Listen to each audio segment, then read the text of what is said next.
Hotel forest in limited, जसलाई HFIN भनेर चिनिन्छ, होटल तथा पर्यटन क्षेत्रमा नयाँ सूचीकृत कम्पनी हो। यो अझै विकासको प्रारम्भिक चरणमा छ।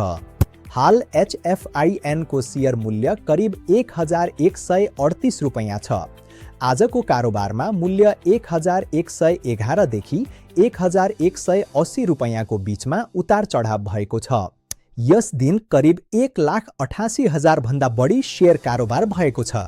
ठूलो मात्रामा किनबेच एकै पटक भएको देखिन्छ। HFIN को EPS अर्थात् अर्निङ्स पर शेयर अहिले 0 छ। यसको अर्थ कम्पनीले अझै नाफा देखाउन सकेको छैन। यस कम्पनीको PE रेसियो पनि 0 छ। यस्तो अवस्थामा मूल्य धेरैजसो लगानीकर्ताको अपेक्षामा आधारित हुन्छ। बुक भ्याल्यु 100 रुपैयाँ छ भने PBV 11.8 छ। यसको अर्थ बजार मूल्य वास्तविक मूल्यभन्दा धेरै माथि छ। जहाँ मूल्य घट्छ त्यहाँ किन्ने र बढ्दा नाफा बुक गर्ने रणनीति उपयोगी हुन सक्छ। मौका नछुटाउनुहोस्।